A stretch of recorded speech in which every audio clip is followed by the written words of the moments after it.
The goal of this video is to explain how Bitcoin works under the hood, to give a clearer idea of what it really means to own, send, or mine Bitcoins.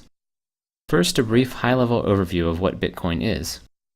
At its core, Bitcoin is just a digital file that lists accounts and money like a ledger. A copy of this file is maintained on every computer in the Bitcoin network. These numbers don't represent anything in the physical world. They only have value because people are willing to trade real goods and services for a higher number next to their account and believe others will do the same. The numbers only have value because we believe they have value, just like any other fiat currency. To send money, you broadcast to the network that the amount on your account should go down and the amount on a receiver's account up. Nodes or computers in the Bitcoin network apply that transaction to their copy of the ledger and then pass on the transaction to other nodes. This, with some math-based security, is really all there is, a system that lets a group of computers maintain a ledger. While this may sound similar to the way a bank maintains a ledger, the fact that the ledger is maintained by a group rather than a single entity introduces a number of important differences. For one, unlike a bank where you only know about your own transactions, in Bitcoin everyone knows about everyone else's transactions. Also, while you can trust your bank, or you can at least sue it if something goes wrong, in Bitcoin you're dealing with anonymous strangers, so you shouldn't trust anyone. The Bitcoin system is amazingly designed so that no trust is needed. Special mathematical functions protect every aspect of the system. The rest of this video will explain in detail how Bitcoin allows such a group of strangers to manage each other's financial transactions. At a basic level, for Alice to send money to Bob, she simply broadcasts a message with the accounts and the amount. Send 5 Bitcoins from Alice to Bob. Every node that receives it will update their copy of the ledger and then pass along the transaction message. But how can nodes be sure that the request is authentic, that only the rightful owner has sent the message?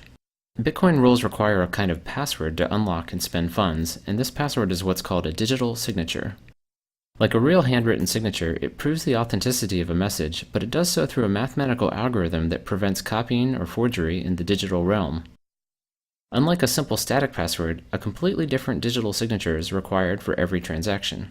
Keep in mind that in Bitcoin, you're dealing with complete strangers, so you never want to reveal a password that could be copied and reused by someone else. A digital signature works by utilizing 2 different but connected keys, a private key to create a signature and a public key that others can use to check it. You can think of the private key as the true password and the signature as an intermediary that proves you have the password without requiring you to reveal it. Public keys are actually the send to addresses in Bitcoin, so when you send someone money, you're really sending it to their public key. To spend money, you must prove that you're the true owner of a public key address where money was sent, and you do that by generating a digital signature from a transaction message and your private key. Other nodes in the network can use that signature in a different function to verify that it corresponds with your public key. Through the math behind the digital signature, they are able to verify that the sender owned a private key without actually seeing the private key. Importantly, because the signature depends on the message, it will be different for every transaction and therefore can't be reused by someone for a different transaction. This dependence on the message also means that no one can modify the message while passing it along the network, as any changes to the message would invalidate the signature. The math behind this is fairly complex, and while I won't try to explain it fully now, here are some topics you can Google to get started. Elliptic curve digital signature algorithm and mathematical trapdoor. More at the end of the video. So far, we know that digital signatures are used to ensure a transaction is authorized, but I've oversimplified how nodes in the network keep track of account balances. In fact, no records of account balances are kept at all. If you don't keep track of how much money any given person has, how do you know if they have enough to send to someone else? Instead of balances, ownership of funds is verified through links to previous transactions. Here's how this works. To send 5 Bitcoins to Bob, Alice must reference other transactions where she received 5 or more Bitcoins. These reference transactions are called inputs. Other nodes verifying this transaction will check those inputs to make sure Alice was in fact the recipient, and also that the inputs add up to 5 or more Bitcoins. Let's look at a real transaction to see this in practice. This transaction references 6 inputs for a total of 139.6 Bitcoins. In the output section, notice that there are 2 lines. The first one of these is actually going back to the sender as change for the transaction. A simplifying rule states that each input must be used up completely in a transaction. So if you're trying to send an amount that doesn't exactly match one of your inputs, you need to send any remaining amount back to yourself. Through these reference input linkages, ownership of Bitcoins is passed along in a kind of chain, where the validity of each transaction is dependent on previous transactions. But how can you trust those previous transactions? You can't, and you should check their inputs too. In fact, when you first install Bitcoin wallet software, it downloads every transaction ever made and checks each one's validity all the way back to the very first transaction. Remember, you're dealing with complete strangers, so it's important to verify every transaction for yourself. This process can take over 24 hours, but it only needs to be done once. Once a transaction has been used once, it is considered spent and cannot be used again. Otherwise, someone could double spend an input by referencing it in multiple transactions. When verifying a transaction, in addition to the other checks, nodes also make sure that inputs haven't already been spent. To be explicit, for each input, nodes check every other transaction ever made to make sure that input hasn't already been used before.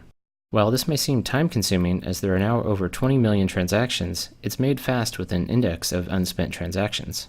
So instead of a ledger of balances, Bitcoin nodes keep track of a giant list of transactions. Owning Bitcoins means that there are transactions in this list that point to your name and haven't been spent, or in other words, used as inputs in other transactions.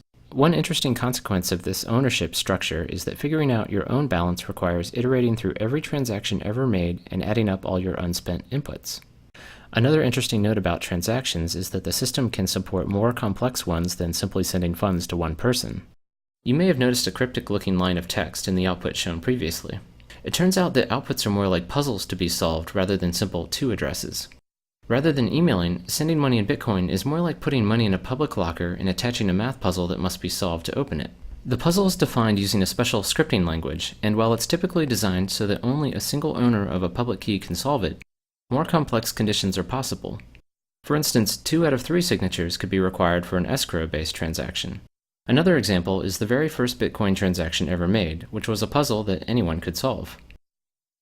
While most Bitcoin software hides the scripting layer for you, you're free to write your own software and claim conditions, although this can be risky. Over 2,600 Bitcoins were lost in one batch of transactions due to a malformed address. This highlights an important part of Bitcoin. As there is no bank or credit card company you can appeal to, any user error mistakes can result in permanent loss of Bitcoins, and not just from your own account, but from the Bitcoin economy overall. If you lose your private key, any funds associated with the corresponding public key will be gone forever. Because people will likely lose private keys due to hard drive crashes and insufficient backups, this means the Bitcoin currency will eventually be a deflationary one. Before explaining the final piece that secures Bitcoin, mining, I want to highlight a few points about anonymity in Bitcoin. If you access Bitcoin through a Tor network that hides your IP address, you can use Bitcoin without ever revealing anything more than your public key. And to avoid someone linking your transactions together, remember they're all publicly stored on every computer, you can generate a new public key for every incoming transaction. It is possible, however, to inadvertently link public keys together. In the transactions shown earlier, 6 input transactions were used as sources, and despite the fact that all those inputs were sent to different addresses, they all became linked in that transaction. The sender proved that he owned all of those addresses by supplying the digital signature to unlock each one. Researchers have in fact used these links to study Bitcoin user behavior. You might think that generating a public key receiving address could potentially create a link to your true identity, but even this step is anonymous and amazingly can be done with no connection to the network. You simply click a button in your wallet software and it randomly generates a new private and public key. Because there are so many different possible addresses, there's no reason to even check if someone else already has that key. Compare this to signing up for an email address where almost everything you might try has been taken. In fact, if you did guess someone else's key, you would have access to all their money. This is the total number of possible Bitcoin addresses. These large numbers protect the Bitcoin system in several ways, so it's useful to try to appreciate just how big they are. Some estimates for the number of grains of sand in the entire world are around 7.5 million trillion. Now imagine that every grain of sand represented an entire other Earth of additional grains, and you're still much smaller than the possible number of Bitcoin addresses. Let's recap Bitcoin's security so far. By verifying the digital signature, we know that only the true owner could have created the transaction message. And to make sure the sender actually has money to spend, we also check each referenced input, making sure it is unspent. But there is still one large security hole in the system that can make this unspent check unreliable, and this has to do with the order of transactions. Considering that transactions are passed node by node through the network, there's no guarantee that the order in which you receive them represents the order in which they were created. And you shouldn't trust a timestamp because someone could easily lie about the time a transaction was created. Therefore, you have no way to tell whether one transaction came before another, and this opens up the potential for fraud. A malicious user, Alice, could send a transaction giving money to Bob, wait for Bob to ship a product, and then send another transaction referencing that same input back to herself. Because of differences in propagation times, some nodes on the network would receive the second double spending transaction before the one to Bob. And when Bob's transaction arrived, they would consider it invalid because it's trying to reuse an input. So Bob would be out both his shipped product and his money. Overall, there would be disagreement across the network about whether Bob or Alice had the money because there's no way to prove which transaction came first. In light of this, there needs to be a way for the entire network to agree about the order of transactions, which is very much a daunting challenge in a decentralized system. Bitcoin's solution is a clever way to both determine and safeguard the ordering through a kind of mathematical race. The Bitcoin system orders transactions by placing them in groups called blocks and linking those blocks together in something called the blockchain. Note that this is different from the transaction chain we discussed earlier. The blockchain is used to order transactions, whereas the transaction chain keeps track of how ownership changes. Each block has a reference to the previous block, and this is what places one block after another in time. You can traverse the references backwards all the way to the very first group of transactions ever made. Transactions in the same block are considered to have happened at the same time, and transactions not yet in a block are called unconfirmed or unordered. Any node can collect a set of unconfirmed transactions into a block and broadcast it to the rest of the network as a suggestion for what the next block in the chain should be. Because multiple people could create blocks at the same time, there could be several options to choose from. So how does the network decide what should be next? We can't rely on the order that blocks arrive because, as explained with transactions above, they may arrive in different orders at different points in the network. Part of Bitcoin's solution is that each valid block must contain the answer to a very special mathematical problem. Computers run the entire text of a block plus an additional random guess through something called a cryptographic hash until the output is below a certain value. A hash function creates a short digest from any arbitrary length of text. In our case, the result is a 32-byte number. Here are some examples of a specific hash function Bitcoin uses, SHA-256. Note how much the output changes in result of a single extra period at the end of the third example. The output is completely unpredictable, so the only way to find a particular output value is to make random guesses. It's very much like guessing the combination to a lock. You might get lucky on your first guess, but on average it takes many guesses. In fact, in Bitcoin, it would take a typical computer several years of guessing to solve a block. With every computer in the entire network all guessing numbers, it takes about 10 minutes on average for someone to find a solution. The first person to solve a math problem broadcasts their block and gets to have their group of transactions accepted as the next in the chain. The randomness in the math problem effectively spreads out when people find a solution, making it unlikely that two people will solve it at the same time. Occasionally, however, more than one block will be solved at the same time, leading to several possible branches. In this case, you simply build on top of the first one you received. Others may have received the blocks in a different order and will be building on the block they first received. The tie gets broken when someone solves the next block. The general rule is that you always immediately switch to the longest branch available. The math makes it rare for blocks to be solved at the same time, and even more rare for this to happen multiple times in a row.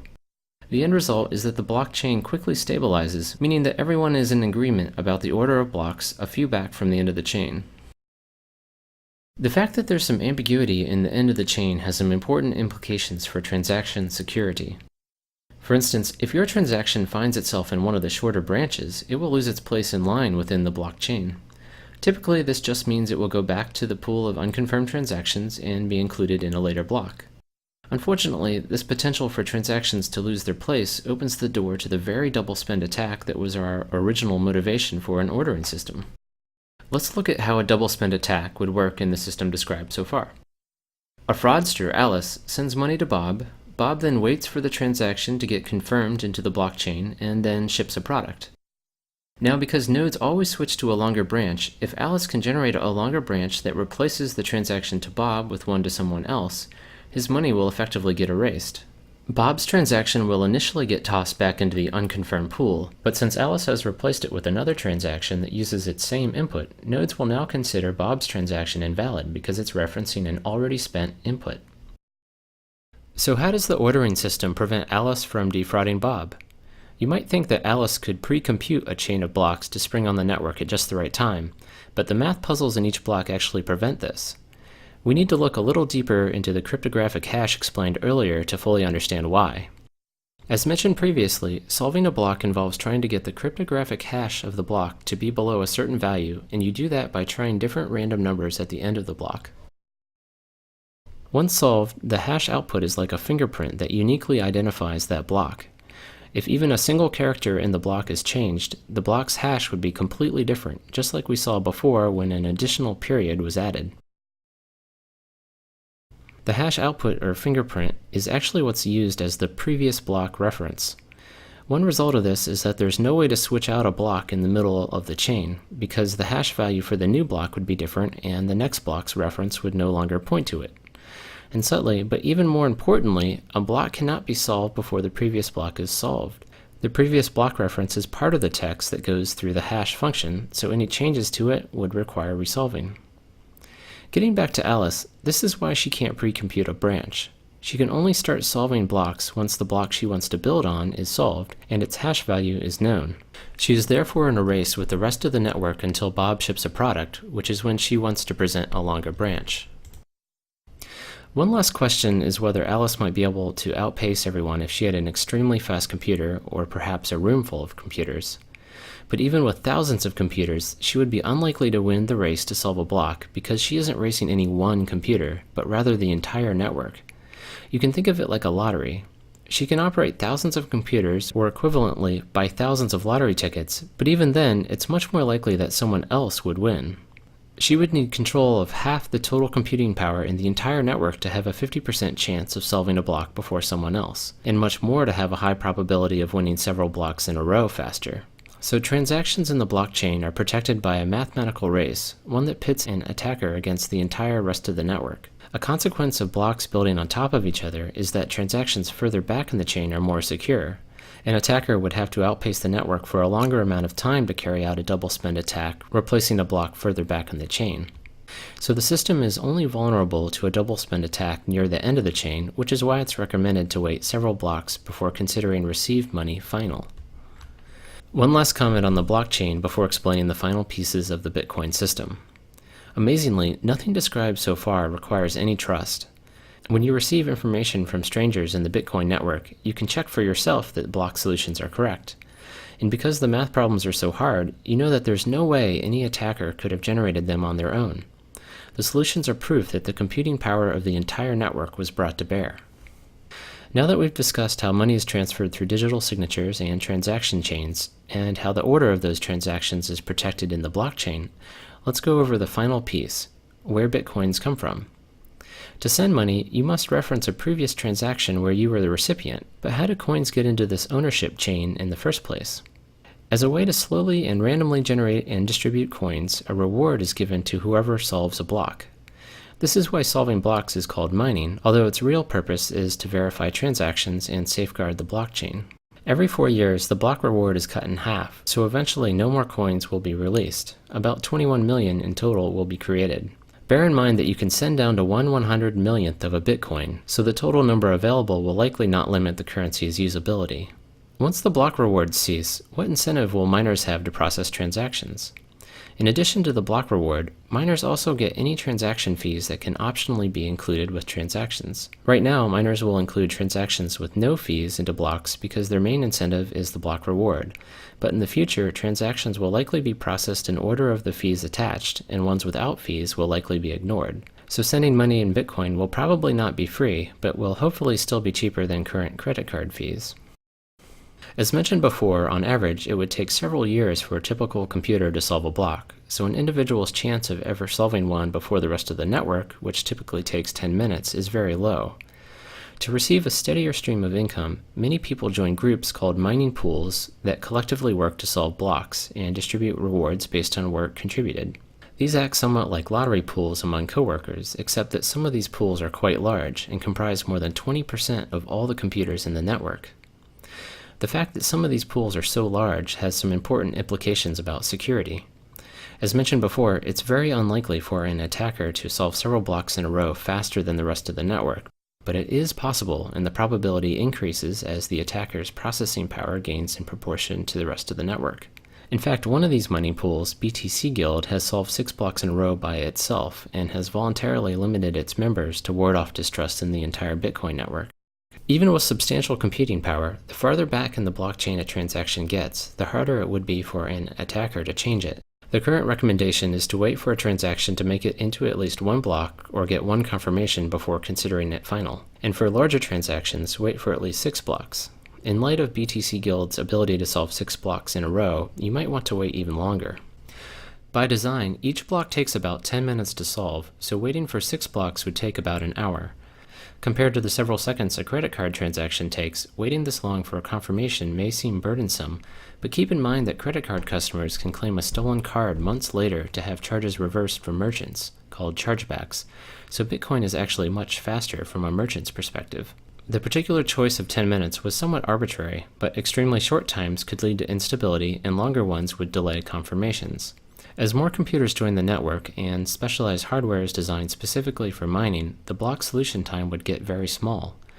To compensate, every 2 weeks, all the Bitcoin software recalibrates the difficulty of the math problem to target 10 minutes. For comparison, a similar digital currency called Litecoin has been able to operate with a 2.5-minute block time. In summary, Bitcoin is a mathematically protected digital currency that is maintained by a network of peers. Digital signatures authorize individual transactions, ownership is passed via transaction chains, and the ordering of those transactions is protected in the blockchain. By requiring difficult math problems to be solved with each block, would-be attackers are pitted against the entire rest of the network in a computational race they are unlikely to win. Bitcoin promises many interesting ideas, such as insulation from government meddling, anonymity, and potentially lower transaction fees. It also has many challenges, as it is currently very difficult to exchange Bitcoins for other currencies, and it has been cited as a haven for illegal activity and tax evasion, so governments may try to ban it. Also, the mathematical race that protects the blockchain uses a substantial amount of electricity. If you'd like to view a written version of this video, you can find one on my personal blog, imponderablethings.com. The blog also has some additional explanations of the math behind the digital signatures and cryptographic hashes that underlie the system.